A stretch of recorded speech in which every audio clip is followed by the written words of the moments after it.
Welcome to the Virtual Office Hours History 141 students. John Fia here and Megan Piet, who is filming, our producer, our trusted producer, back there behind the camera.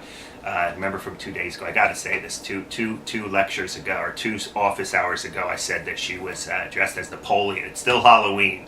She's dressed as Napoleon back there. I wish somehow we gotta get you in front of the camera or something. I'll take a picture. To take a picture, yeah, and put it in. So again, Megan's back there. We're filming. We're still talking in class about the 1790s. And last time we talked about the economic vision of Alexander Hamilton. We had a whole lecture on foreign policy in the 1790s. And some of you may remember this lecture because it's very, very hard to get in all of the sort of intricate details of American foreign policy in the 1790s into one lecture. So we were kind of flying back and forth. I think I referred to the United States as a ping pong ball, bouncing back and forth between France and Britain, Britain and France. Remember, the first big international event that the United States government has to deal with is the French Revolution.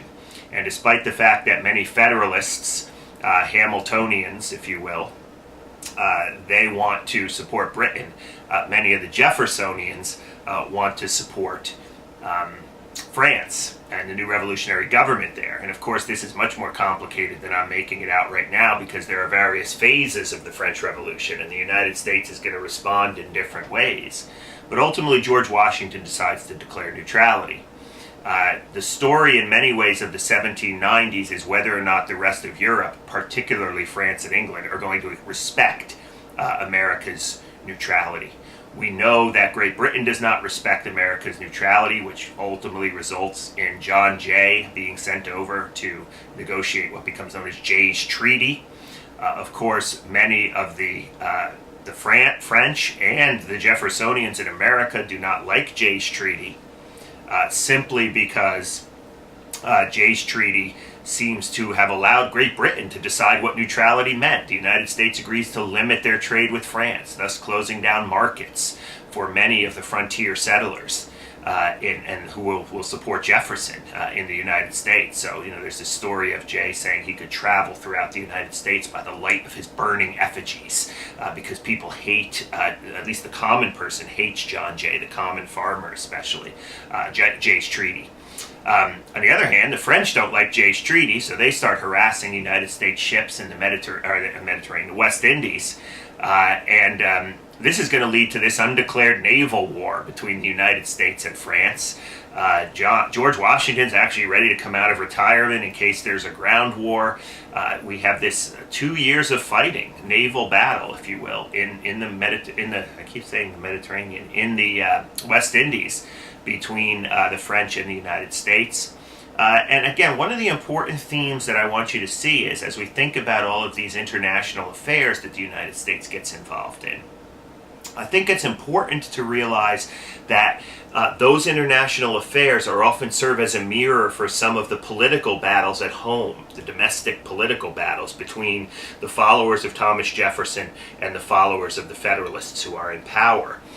So, for example, during the undeclared naval war, the Federalist Congress passes the Alien and Sedition Acts, right? To Alien Acts going to limit who can come into the country. They're worried about French radicals, trying to promote the revolution in the United States and get Americans to side with the French. Remember, the Federalists being always pro-British, right?